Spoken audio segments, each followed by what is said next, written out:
Bem-vindos, bem-vindas a mais um episódio do Café Sem Crachá. E hoje, né, Joca, a gente está trazendo uma pessoa muito especial pra gente. E o Café Sem Crachá, ele tem essa perspectiva, né, de tentar falar com o público corporativo, e a gente teve a ideia de começar a convidar pessoas que não são do mundo corporativo, mas que têm muita experiência de vida, muito conhecimento, que pode ajudar todos nós, que vivemos o cotidiano das corporações.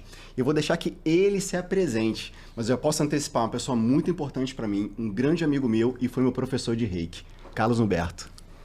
Fico muito feliz com o convite, assim, honrado, porque eu amo os dois, né? Rodrigo é um amigo de longa data. E o João, apesar de eu ter visto poucas vezes, eu tenho um carinho enorme por ele e pela Luciana. Bom, então, eu estava falando sobre eu não ser do mundo corporativo, né? Mas como eu falo de autoconhecimento, cara, autoconhecimento se aplica em qualquer área da tua vida, né? Nenhum vento ajuda o barco que não sabe onde quer chegar. Então, o primeiro passo para você direcionar a tua vida é se conhecer, né? Isso. Saber quem você é. E a tua trajetória, ela se conecta diretamente com isso, né, Carlos? Conta um pouquinho da sua trajetória e como você se tornou um mestre de Reiki? Caramba, vai demorar, hein? Estamos atentos. Bom, então, eu vou começar contando de onde eu venho de São Paulo. E em São Paulo eu fui estudar uma escola que era muito puxada. A origem da escola era católica e tinha muitos esportes. A base da escola era esporte. Então, eu jogava futebol, basquete, handebol, atletismo, vôlei, até xadrez a gente aprendia, sabe? E é tudo muito disciplinado. E fora isso, meu pai me colocou na natação. E eu odiava a natação, eu não gostava. Eu adorava esporte, assim, tipo, de grupo, sabe? Futebol, muita troca, muita gente, mas natação era muito entediante para mim. E por muitas vezes eu pedi pro meu pai para sair da natação. E para ele era inegociável sair da natação. Eu ficava muito chateado com ele. Mas como eu fazia outros esportes que eu não gostava, porque tinha que fazer na escola, isso foi moldando a minha mente para ser mais resiliente, sabe? Mais disciplinada, mais focada, para suportar até o desconforto e sofrimento para ter um resultado, né? Bom, quando eu vim para o Rio de Janeiro com 10 anos de idade, eu fui para a praia, né? E a praia meio que estourou uma bolha na minha vida. Que eu vivia num ambiente de gente muito rica, a escola era de gente rica, e o meu mundo era muito pequeno, assim, eu ia para um clube Pinheiros, né? Toda semana também, eu competia lá, a natação. E quando eu entrei na praia, comecei a conhecer gente de culturas diferentes, né? De crenças diferentes, níveis sociais diferentes, isso abriu muito a minha perspectiva. E eu logo me encantei com o surf. Isso mudou completamente meu estilo de vida, né? Naquela geração minha, né, eu tô com 57 anos, eu comecei a surfar em 1980. Que a maior parte dos surfistas usavam drogas. E eu nunca entrei nessa, assim, eu tinha medo, na verdade, de usar drogas, álcool, qualquer coisa. E comecei a me dedicar muito ao universo do surf, comecei a remar também na Lagoa Rodrigo de Freitas. Meus pais, cara, me incentivaram a praticar muito esporte, né? E aí, quando eu me formei com 17 anos, eu nunca tinha tido resultados muito bons no surf. Meu pai falou assim, esquece essa história e você vai vir trabalhar comigo. Meu pai era dono de uma corretora de valores, mercado financeiro. E lá fui aos 17 anos, roupinha social pro mercado financeiro. Aí nessa fase minha vida ficou muito difícil, sabe? Porque eu acordava muito cedo, ia pro escritório dele. Saía, ia pro IBMEC, fazia curso na área de mercado financeiro e à noite ia pra faculdade. Ou seja, não tinha um suspiro, não tinha um alívio no meu dia, sabe? E era muito difícil aquilo para mim. Rolava muita autocobrança, né? Eu sempre tive um padrão de autocobrança na minha vida, para os esportes e por aí vai. E ele não era diferente, né? Porque meu pai era o dono da empresa. Então eu tinha que ter uma performance para deixar ele orgulhoso. E eu me sentia muito desconfortável naquele ambiente, eu sabia que não era a minha praia, mas é muito difícil você dizer não para uma pessoa que te ama, que te deu tudo a vida inteira, que você ama. Eu tinha uma lealdade a ele, né? Muito grande. E esse inferno durou mais ou menos 1 ano e meio na minha vida. Eu acredito, sabe, que quando você não faz uma mudança que você sabe que tem que fazer, a vida faz por você. Ou seja, a essência da vida é transformação, né? E se você não faz por bem, vem por mal. E agora, Carlos, para assumir esse protagonismo, né? Porque isso é um senso de protagonismo. O que tem que ser mudado por dentro? Como é que é esse processo? Né? Como é que foi esse processo para você? Quando é que você conscientizou? Eu não quero mais isso e eu quero mudar, eu quero ser de outro jeito, eu quero pensar em outras coisas. Pô, porque você era muito jovem, né? Sim, era muito desconfortável para mim estar ali dentro. E principalmente não tinha afinidade com ninguém. Isso acaba gerando conflitos, sabe? Com as pessoas. Eu me sentia um peixe fora d'água. Sabe aquela sensação de não pertencimento? É o que eu vivia todos os dias. Sim. Né? Aí, como eu estava contando, né? A empresa do meu pai faliu. Quebrou. Não foi você que quebrou ela, não, né? Não fui eu. Foi ele mesmo. E isso foi bem trágico para minha família, mas foi libertador para mim. Que eu pude fazer novas escolhas. Né? Olha. Até hoje é difícil você se conhecer. Imagina com 17, 18 anos, né? Aí o que eu fiz? Eu peguei e fui morar fora do país. Peguei um visto de estudante e fiquei 1 ano morando fora. Fui morar na Califórnia. Aí voltei a surfar todos os dias. Aí enrolava no estudo, né? Fazia um trabalhinho aqui, outro trabalhinho ali. E quando eu voltei para o Brasil, rapaz, a situação da minha família estava pior ainda. Financeiramente falando, sabe? Aí rapidamente eu arranjei um emprego como representante comercial. Foi o que apareceu, foi o que deu. E eu tinha que estudar muitos produtos novos que eu nunca tinha ouvido falar. E tinha que vencer a timidez. Porque eu tinha que apresentar produtos, eu tinha que conhecer pessoas novas todos os dias. Então eu andava muito no Rio de Janeiro e fora do Rio. Foi bem desafiador para mim também. Né? Eu acabei fazendo uma transição de carreira de sair de administração e fui para relações internacionais. Comecei a estudar tudo do zero de novo, mas sabia que não era aquilo que eu queria. E o mais interessante, sabe, João, é que eu servia bem o sistema, cara. Eu me enquadrava, sabe? Eu tinha resultado, eu fechava boas vendas. Todos os lugares onde eu passei, eu deixei uma boa marca ali. Mas, como fala um autor, que eu nem lembro quem é, que eu já li tantos livros, né? Sucesso sem felicidade é fracasso. Então, eu continuava com aquele vazio dentro de mim. E foi isso que me impulsionou, na real, com 17 anos, a buscar um curso de meditação. Que depois me abriu um curso de controle mental. Um método que foi muito famoso na década de 80, chamado Silva Mind Control Method, que trabalhava com meditação também, com relacionamento profundo, com visualização e afirmações positivas. E nessa época eu entrei também em contato com o trabalho da Louise Hay, né, que foi uma mentora muito grande que eu tive, apesar de nunca ter conhecido ela pessoalmente, mas li muitos livros dela. E eu tinha muitas fitas também dela, que me ajudavam muito, sabe? De reprogramação mental. Bom, aí eu tinha essa resiliência, sabe? Mesmo estando num lugar desconfortável, eu produzia resultado. E eu continuava a suportar o desconforto. Mas sempre acontecia alguma coisa meio, às vezes, trágica para me tirar daquilo. Acho que minha resiliência era tão grande que tinha que vir uma pancada muito forte para me tirar de um lugar que eu sabia que não era meu, sabe? E o auge disso foi quando eu estava trabalhando em Furnas Centrais Elétricas. Eu trabalhava no departamento de importação.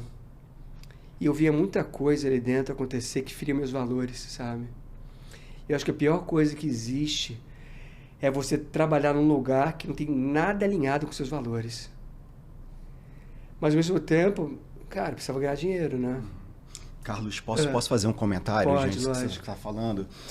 Você trouxe duas coisas muito importantes, assim, que eu fiquei refletindo, porque hoje, em ambiente empresarial, a gente tem programas de desenvolvimento de líderes, programas de desenvolvimento de colaboradores, e um dos temas mais quentes atualmente é resiliência.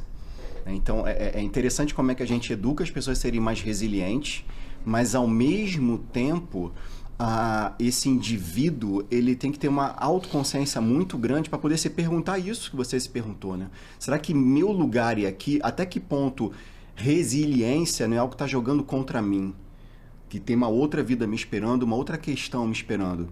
E não tem sofrimento maior do que você estar trabalhando em um ambiente na qual você não se enxerga ali, né? Isso tem nome, tecnicamente falando, chama de sofrimento ético. Né? Deju, que é um autor de Psicopatologia no Trabalho, ele fala bastante sobre isso, assim, né? Que grande parte do mal-estar no trabalho é essa desconexão entre meus valores e aquilo que eu tenho que fazer no dia a dia. Então, acho que vai além dos valores, na verdade. Eu acho que cada ser humano nasceu com um propósito, sabe? Ele tem dons e virtudes que são únicos. Eu acho que nosso objetivo aqui nesse planeta é conectar esses dons, esses talentos que são naturais para nós e oferecer amorosamente para a humanidade. É servir, sabe? Então, quando você está num ambiente onde você não vê o resultado do seu trabalho, onde você não vê que tudo que você faz não dá em nada, muito pelo contrário, você está contribuindo para um processo que não é bom para você, para quem está em volta, para o país, para ninguém, é muito doloroso, sabe? Na verdade, eu me sentia vendendo minha alma ali, sabe? Tipo isso. E um dilema que você contou, que é um dilema muito comum nas pessoas, eu preciso estar aqui porque eu preciso pagar meus boletos, eu preciso sobreviver, etc, etc. E aí, às vezes, a resiliência se confunde um pouco com a acomodação. Né? Porque resiliente é você, né, ter a sabedoria de passar pelas situações. A acomodação é quando você já perdeu a esperança, ou está resignado, ou é isso que eu mereço, eu não mereço nada mais do que isso. E eu acho que quando você comenta que justamente você olhava para aquela cena toda, aquilo não falava mais com você, mas você ainda ficava... Né? Isso demonstra claramente o sofrimento que as pessoas passam quando às vezes não tem a coragem de tomar decisão por qualquer razão que seja. Né? Então, João, a real, cara, é que tudo na vida cobra um preço, né? E você vai ter que pagar esse preço. Por exemplo, como eu trabalho tratando pessoas, eu uso minha energia para isso, eu pago um preço. Eu tenho que dormir cedo, acordar cedo, eu tenho uma rotina que é muito fortalecedora para manter meu nível de energia muito alto. Eu não bebo, sabe, álcool, eu não ingiro açúcar, então eu consigo uma vida de atleta. É o preço que eu tenho que pagar, mas eu pago sorrindo. Feliz. Porque me leva a um lugar que faz todo sentido para mim, sabe? Tanto que uma das coisas que me motiva a sair da cama todos os dias é eu lembrar da grandeza do meu propósito. Cara, quando eu acordo, que eu faço questão de me lembrar que meu propósito é chegar a uma idade muito avançada, servindo, sendo útil, saudável, sabe, entregando com qualidade. O que é acordar 15 para as 5 da manhã e fazer uma prática matinal, meditar, rezar, ir para academia, pegar um peso, sabe, mover meu corpo, me alimentar saudável? Cara, não é nada. É um preço muito pequeno pagar por algo grandioso. Né? Agora, voltando a Furnas, cara, quando eu estava lá, depois de um ano e alguns meses, eu tinha um acidente. Foi um acidente bem grave, assim. Eu fraturei bacia, fêmur, costelas, o braço. Na verdade, todo o lado esquerdo do meu corpo ficou comprometido. Eu fiquei 5 meses em cima de uma cama hospitalar. 5 meses, engessado. Sem ter televisão para ver. Sem ter nada para fazer. Aí, o que eu fiz nessa época? Comecei a ler livros de autoconhecimento, aprofundar tudo aquilo que eu já fazia, né? De trabalhar meu autoconhecimento. Mas olha que interessante, naquela época, todas as técnicas que eu aprendia, eu utilizava. Mas para ter sucesso num lugar que não me trazia felicidade. Entendeu? Interessante. Interessante, né? Muito. E aí, esse acidente foi uma virada de chave, porque eu não sei se você já passou por isso na tua vida, cara, mas quando você passa por uma experiência de quase morte, eu poderia ter morrido nesse acidente, você vê que a vida não dá garantias, né? Sim. Eu poderia ter morrido ali. E a conclusão óbvia que eu cheguei é que até os 23 anos de idade eu tinha vivido uma vida medíocre. Eu vivia a vida que as pessoas queriam que eu vivesse. E aí, foi um processo longo de recuperação, né? E o mais legal é que essa experiência foi trazendo à tona a consciência de um dom que eu tinha. Vamos lá. Eu fiquei muito magro em cima da cama. Eu fiquei muito cortado no rosto também. Então eu não podia fazer a barba. Então eu fiquei barbudão. Cara, quando as pessoas me visitar lá na minha casa, elas ficam com pena de mim. E aquele olhar de pena me fazia mal. Aí eu começava a compartilhar coisas boas que eu estava aprendendo em cima da cama com elas. Aí ela virava pro outro e falava, poxa, Carlos, eu posso voltar que semana que vem trazer um amigo meu que precisa escutar isso? Eu falei, claro, pode trazer. Aí eu lembro de um sábado que eu estava lá no meu quartinho, em cima da cama hospitalar, com 20 pessoas me escutando. Olha. Ou seja, eu comecei a virar um palestrante motivacional em cima de uma cama hospitalar. Sensacional. Muito louco, né? Sensacional. Então, e para passar esses meses todos em cima de uma cama, eu comecei a fazer um trabalho de autocura. Na época eu não usava o Reiki, que hoje é minha técnica principal, eu usava técnicas da Louise Hay, de autocura e da cura prânica. E eu fazia 2 a 3 sessões por dia.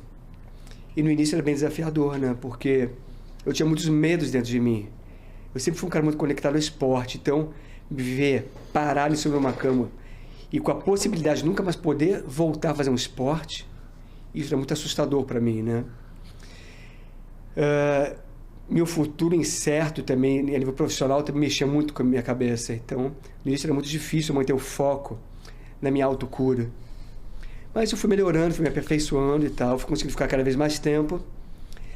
Até que, quando eu fui tirar a radiografia, lá no Miguel Couto, o médico que me radiografou, obviamente não foi o médico que me atendeu a primeira vez, ele olhou as radiografias e perguntou assim: Carlos, por que te ingessaram desse jeito se você não fraturou nada? Eu falei: como assim não fraturei nada? Ele me mostrou as radiografias, elas estão perfeitas, não tem cicatriz óssea. A minha mãe correu na ambulância, buscou as antigas e ele comparou. Ele olhou e falou assim: isso para mim é um milagre. Então, sabe quando você tem uma comprovação material que tudo que você fez tem um resultado? Isso é muito louco, né? Muito. E assim, conecta muito com outro episódio nosso, que a gente trouxe a Maria aqui para poder conversar com a gente, na qual ela estava falando, né? O quanto que a mente impacta diretamente na construção da nossa realidade. De você visualizar, você imaginar e sentir já aquela realidade. Sim. E no seu caso, se manifestou até na sua configuração óssea, de certa forma. Não, e é muito interessante que, por exemplo, tem gente que duvida do poder da mente, né? Mas a própria medicina já reconhece o efeito placebo desde a década de 40. Uhum. Acho que em 55 já surgiu um grande estudo científico sobre o efeito placebo.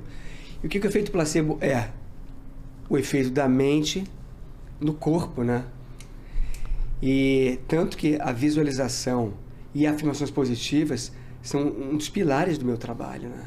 E você acha, Carlos, que qualquer pessoa pode buscar, assim, logicamente não tem de profundidade, que você é um estudioso, pratica há muitos anos, mas você acha que isso é um conhecimento que está acessível a qualquer pessoa, por exemplo, dentro de uma empresa que quer meditar, que quer se concentrar mais, que quer buscar essa afirmação da onde ela quer chegar?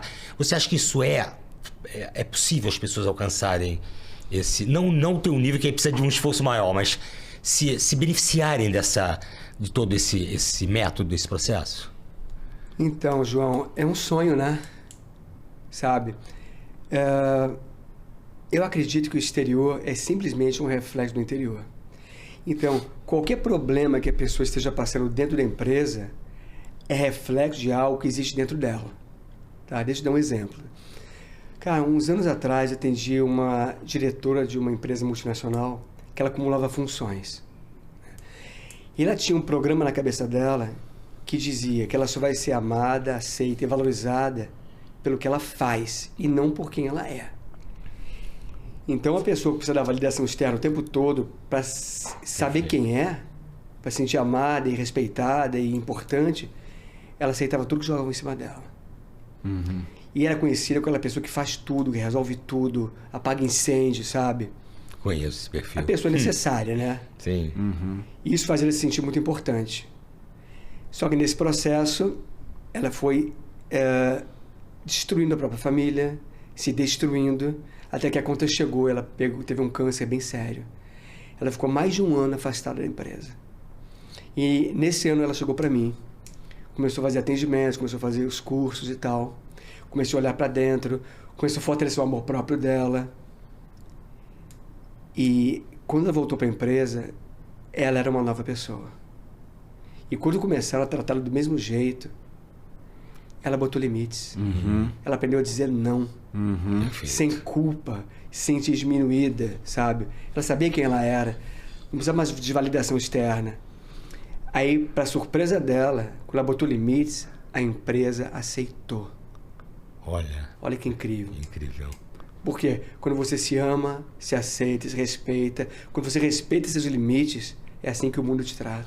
E, Carlos, você está trazendo essa questão, me lembrou de uma frase que é atribuída ao Freud, que assim, todos nós somos muito hábeis em se defender de acusações, mas todos nós somos muito vulneráveis para poder se defender de elogios. Por quê? Quando eu falo para você como você é comprometido, como você é engajado, missão dada e missão cumprida para você, isso vai criando em você uma identidade, uma vontade de permanecer com essa visão, com essa imagem para os outros. E até que ponto aquilo não começa a jogar contra você? Exatamente. Por isso que muitas vezes, muitos profissionais não conseguem pôr limites. E aí, pessoal, pensa muito sobre isso, né? A nossa dificuldade de impor limite, de trabalhar um pouco menos, de não pegar todos os projetos, não é só por causa da pressão externa que vem, mas é muito com base na nossa identidade, aquilo que a gente entende que é necessário para poder ser aceito, ser valorizado, e é o que eu mereço. E aí eu não consigo sair desse ciclo. Isso é um ciclo mesmo, porque a maior parte das pessoas acha que só tem valor quando produz no limite, né? Uhum. Pô, para pensar, nós vivemos num tempo louco, né? Onde a quantidade de informação que você tem acesso hoje é ilimitada, é infinita e chega o tempo todo. E as pessoas acreditam que tem que dar conta disso tudo. Não dá, não tem como, não é saudável, sabe? E aí uma hora o corpo paga, né? Uhum. A conta chega, sabe? E as pessoas são muito hábeis também em dar um cala-boca no corpo, né? A medicina criou uma corrente que é a psiquiatria, né? Para dar um cala-boca o quê? Nos sintomas, cara.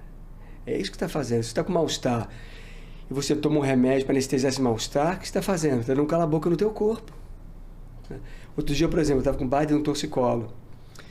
Aí fui no fisioterapeuta. O cara mandou eu tomar um anti-inflamatório e relaxante muscular.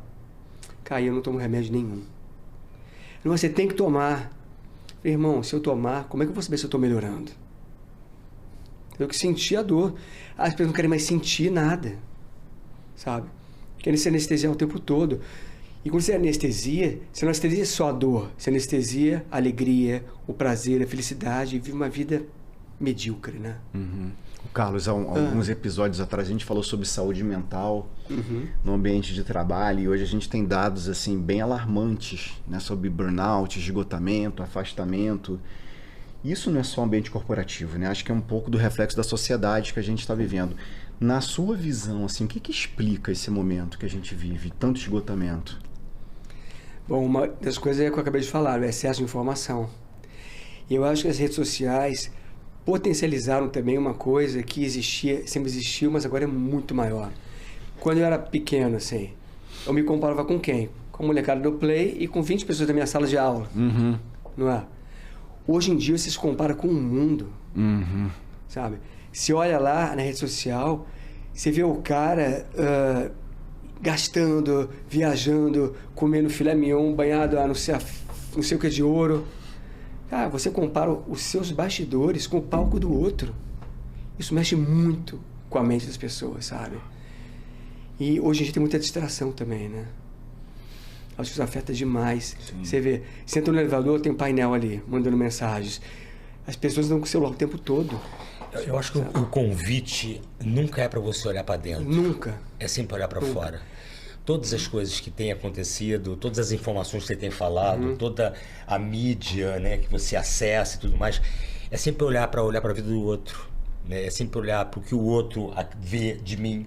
Nunca é um mergulho para dentro, entende? É por isso que eu acho que todas essas tuas práticas, né, elas deveriam ser cada vez mais difundidas, não só nas organizações, mas no mundo como um todo, porque é um convite para você olhar para dentro. E aí isso dói, porque você não olha para dentro, né, sem poder se angustiar com algumas coisas, porque algumas decisões você vai ter que tomar. Então são decisões muito duras que você não queira tomar ou não saiba como tomar. E é por isso que muitas pessoas falam que meditação não é para elas, assim, porque elas começam a desacelerar e começam a perceber a ansiedade que já estava dentro dela. Perfeito. E aí não consegue perceber toda essa confusão da mente e lidar com essa confusão da mente. Então o que você escolhe? Eu quero voltar para aquela correria.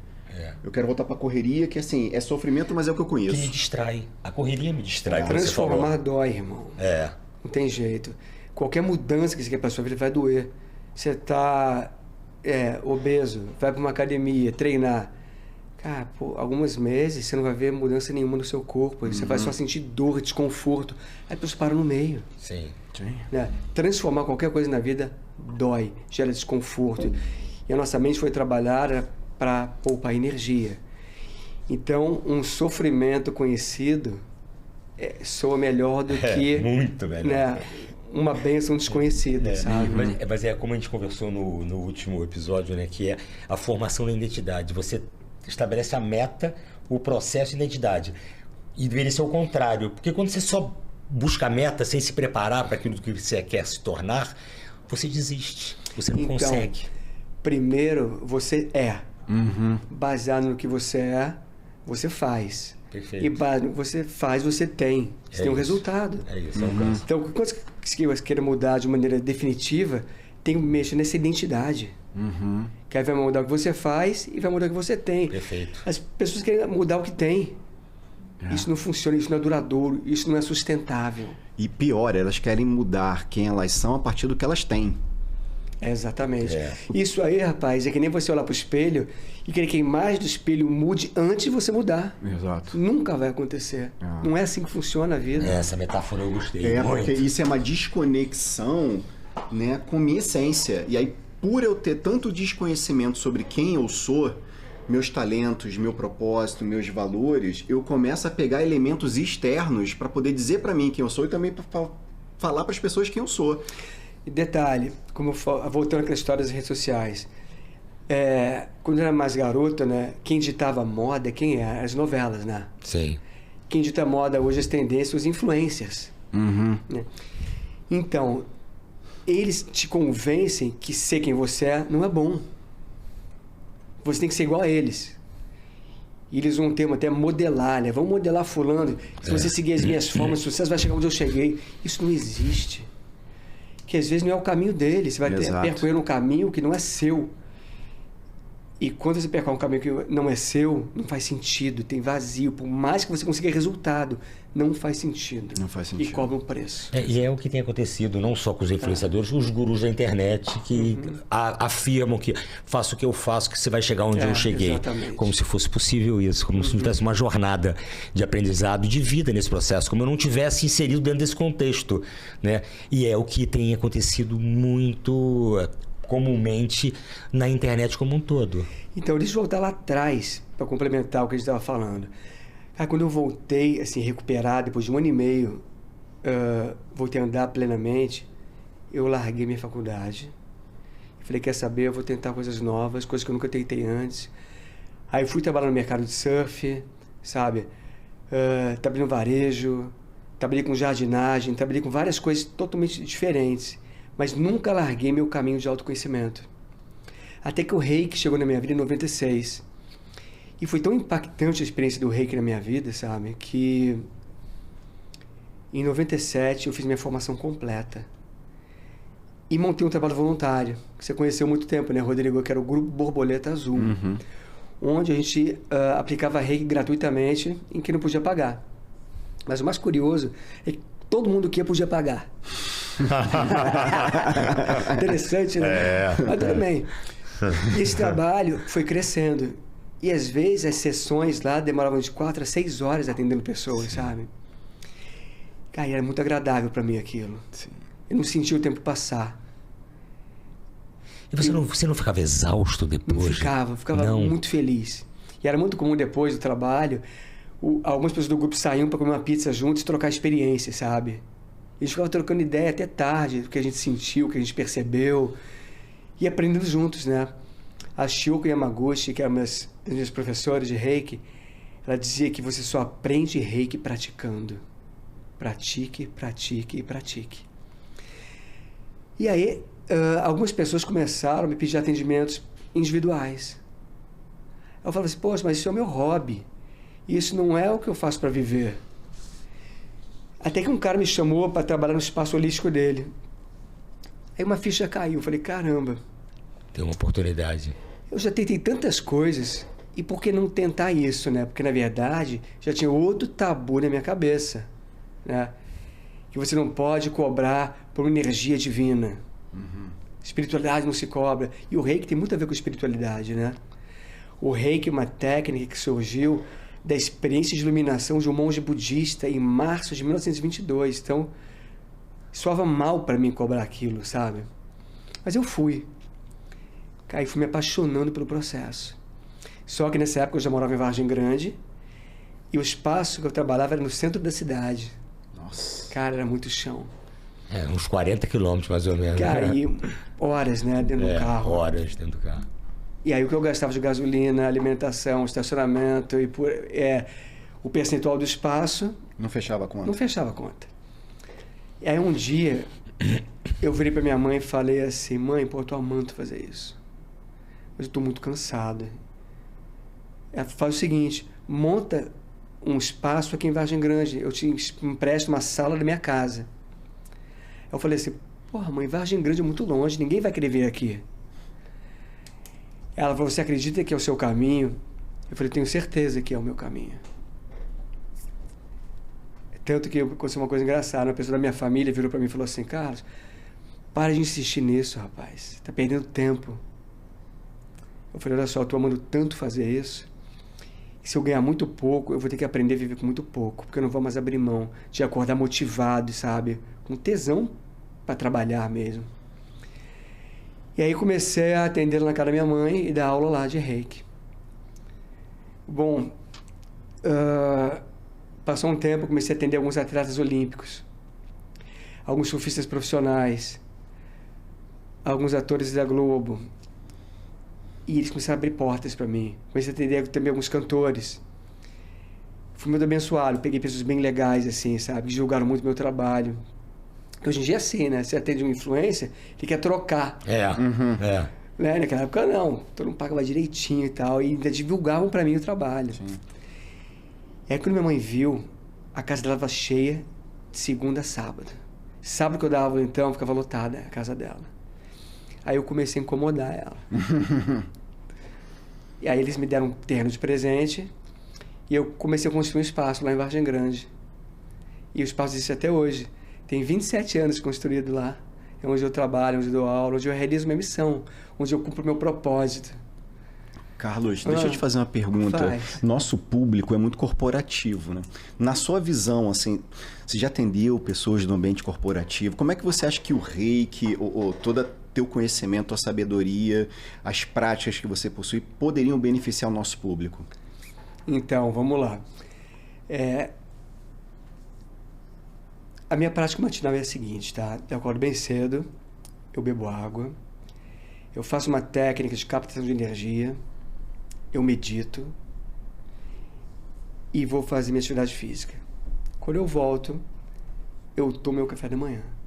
Aí vou pro trabalho. Antes de começar a trabalhar, atender pessoas, eu tenho um pequeno ritual. Ou seja, eu já chego lá com energia em alta. Quando sua energia está em alta, primeiro benefício, saúde física, vigor, disposição, vitalidade, né? A nível emocional, você fica muito menos reativo. Sim. Muito mais equilibrado emocionalmente. Nível mental, você tem muito mais clareza mental, muito mais lucidez. A sua mente fica mais configurada para enxergar soluções, para viver num estado contínuo de gratidão. Né? E espiritualmente, você fica muito mais conectado. Então, uma pessoa que está conectada, sabe, espiritualmente, com energia elevada, ela produz muito mais, gastando menos energia e em menos tempo. Por quê? Foco, sabe? A pessoa não adoece nunca, quase. E quando adoece, se recupera muito rápido. Então, tudo na vida dela fica mais otimizado. Então, qualquer ser de qualquer área que trabalhe vai se beneficiar muito do reiki. Não tem como agora. Tem muita gente que faz o curso e não pratica. Aí não adianta, sabe? Tem muita gente que faz os atendimentos, sai muito melhor do atendimento, mas não faz as mudanças que a vida está pedindo para ela fazer. Aí não adianta. Aí é secar gelo. Aí é usar o reiki como se fosse um remédio. Né? O remédio não cura, ele remedia. Sim, sabe? Sim. Cura significa sempre desenvolvimento pessoal. Então, o que eu quero dizer com isso? viver a produzir experiências, né? Sim. Está vivo, você está interagindo com pessoas, com situações, e às vezes são situações muito desafiadoras. E você não dá conta. E sempre que você passa por uma situação que te desafia e você não dá conta de superar, a sua mente encara aquilo como um perigo, como um problema. E ela começa a trabalhar para evitar que aquilo volte a acontecer na tua vida. Igual foi comigo, por exemplo. O meu pai era um investidor muito arrojado no mercado financeiro, então eu tinha muitos altos e baixos. Então, quando eu tinha mais ou menos 5, 6 anos, ele quebrou. A gente saiu de um apartamento muito bom para um apartamento ruim, de uma escola boa para uma escola ruim. Minha vida mudou do dia para a noite. O que uma criança entende? Cara, o futuro é perigoso. Eu desenvolvi um medo do futuro. O que é isso? É ansiedade, né? Eu queria controlar todos os fatores do futuro, e a gente sabe que não dá para controlar nada, além da maneira como você vai reagir ao que acontece. E detalhe, eu cheguei num nível que eu tinha medo até de coisas boas. Vamos comemorar seu aniversário com um churrasco lá no sítio. Será que vai chover no dia? Será que as pessoas vão para lá? Cara, nesse nível. E toda vez que eu ficava ansioso, preocupado, estressado, eu gerava uma energia densa.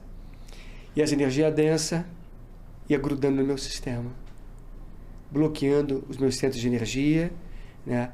Até que chegou um ponto, depois de anos e anos gerando essa energia densa, que eu comecei a desenvolver problemas digestivos.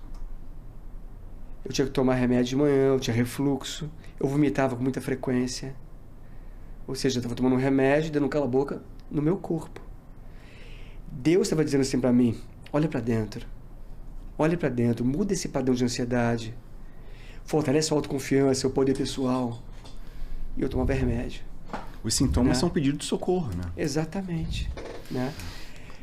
Então, e o reiki, o que o reiki vai fazer? O reiki, ele vai dissolver esses bloqueios que todos nós temos em vários pontos do corpo. Né? Mas não vai dissolver a memória que gera os bloqueios. Quem vai dissolver as memórias é a sua tomada de consciência, sabe? Então, todo desconforto do lado de fora, todo sofrimento, abre um espelho para você olhar para dentro e fazer essa transformação. E o reiki vai te dar energia, força e disposição para fazer essas mudanças. É impressionante que tudo acaba caindo muito no processo de autoconsciência, né? E é interessante como o reiki, como outras práticas, elas auxiliam nessa compreensão. E mais, o quanto você tem que se preparar para que o externo não impacte diretamente a sua percepção de você mesmo. E aí, como essa chave, ela é mais complexa, né? Que leva mais tempo. Né? Cara, isso é uma coisa muito antiga, né? Quando nós vivíamos em pequenas aldeias, assim, o ambiente externo era muito hostil. Então, se você não se adequasse às regras daquela aldeia e fosse expulso da aldeia, a morte era certa. Então, o medo da morte tem tudo a ver com o medo da rejeição. Então, você quer pertencer. E muitas vezes, para pertencer, você abre mão de ser quem você é. Perfeito. E passa a ser quem as pessoas esperam que você seja. Perfeito. Concordo plenamente. Carlos, a gente lida muito com corporações, né, organizações e como eu falei anteriormente, tem muito problema de esgotamento, burnout, e potencialmente tem gente que está assistindo a gente agora nesse momento, né, que sente todos esses sintomas e está preso nesse ciclo e não consegue sair. Eu queria beber um pouquinho da tua sabedoria, da tua experiência, assim, que palavras você tem para poder direcionar para essas pessoas, talvez uma pergunta que ajudasse ela a se conectar com ela, ou ela conseguir um pouquinho mais de estabilidade para tomar as decisões que ela precisa tomar diante desse cenário todo. Uau, pergunta, hein? Vale 3 pontos. Vamos lá. Então, cara, quando você é criança, quem te apresenta o mundo são seus pais, né? Eles dizem o que é certo, o que é errado, o que pode, o que não pode, o que é bonito. Eles definem padrões. Padrões baseados no que eles viveram. O que é perigoso, o que não é perigoso, o que é seguro, né? E assim por diante. Depois você vai para a escola. Aí você começa a receber informações de quem? Dos professores. Né? Dos amigos que você passa a interagir. E do sistema educacional. Aí você insere numa religião e passam a botar mais programas na tua cabeça, o que é certo, o errado, o que é bom, o que é mal, e assim por diante. Aí vem a mídia, vem a sociedade, vem a cultura. Quando você cresce, você tem centenas, milhares de programas na tua cabeça definindo quem você é. Isso sem contar as experiências pessoais que você tem e as conclusões que você tira dessas experiências. Né? Que às vezes acontece uma coisa e você interpreta do seu jeito e leva para um lado muito pessoal. Isso vai te moldando. A pergunta que eu faria para uma pessoa dessa, para se fazer, é a seguinte: o que está guiando suas escolhas hoje? Os programas que você carrega na sua mente ou a inspiração divina? Porque nós não temos muitas escolhas, né? Como é que essa inspiração divina fala com a gente, assim? Como é que ele vai perceber, né, que isso aqui é inspiração divina e isso daqui é outra coisa, é memória minha, é medo, é receio? Boa pergunta, Rodrigo. Cara, a primeira coisa, tem que silenciar aquelas vozes que falam o tempo todo na tua cabeça. Elas gritam na tua cabeça. Se você parar a pensar, tem uma voz falando aí agora. Entendeu? Então, a primeira coisa é silenciar. Depois, você começa a analisar as informações que estão chegando após um processo de meditação, né? Antes de dormir, quando você acorda. E como eu dou aula de Ho'oponopono com uma técnica havaiana, uma vez perguntou para o Dr. Len exatamente isso. Ele respondeu assim: se você não tem certeza do que é uma inspiração ou o que é uma memória rodando no seu sistema, purifica, até a certeza vir. Eu falei um pouco diferente dele. O teu corpo, ele tem uma sabedoria inata, sabe? Existem muitas técnicas da cinesiologia aplicada, por exemplo, onde você faz pequenos testes, tipo body talk, por aí vai, que ele te dá as respostas. Entendeu? Mas se você começar a prestar mais atenção no seu corpo, ele te dá respostas. Quando uma decisão que você vai tomar não está alinhada com quem você é, tua respiração já muda, teus batimentos cardíacos já alteram. A sensação é diferente, É diferente. Né? Sensação é diferente. Só que as pessoas não prestam atenção no próprio corpo. Não. Não prestam. Caramba, Joca, assim, Foi nossa. sensacional, né? Já foi? Pô, não, assim, já deixa o convite pro próximo e pro outro depois, assim, porque é muita coisa pra gente conversar. A gente infelizmente chegou ao final, mas, Carlos, de verdade, você me provocou, assim, algumas reflexões super importantes, eu posso te garantir isso. Né? Rapaz, talvez as coisas que eu falei aqui com vocês não tem nenhuma novidade, né? Mas acho que o que toca não é o que você fala, é como você fala. E como você ativa o sentir, o meu sentir. Sim. Você tá entendendo? E eu quero te agradecer muito por essa conversa aqui, de verdade. Eu tô que legal, João. extremamente emocionado, de verdade. Eu fico feliz de cumprir minha função. Então. Com certeza. E não preciso nem falar o quanto que pra mim é prazeroso ter sua presença aqui, porque você, além de um grande amigo, também é um mestre pra mim. Então, poder levar um pouco da sua sabedoria, da sua palavra, né, pra nossa audiência, pra mim é uma honra muito grande. Assim. Eu sei que eu tô proporcionando benefícios. E, pessoal, vocês vão achar o Carlos nas redes sociais, segue ele, porque é muita sabedoria compartilhar. Verdade. Não, eu acho interessante, né? Porque nós estávamos juntos há 15 dias atrás, eu e o Rodrigo, numa vivência, né? E um dos líderes dessa vivência, dos pioneiros dela, já se foi há 2 anos. E como ele foi lembrado nessa vivência, né? O nome dele, o apelido dele era Bull. E toda hora alguém cantava uma canção que ele compôs, alguém lembrava um pensamento dele, alguém lembrava do abraço que recebeu em uma ocasião.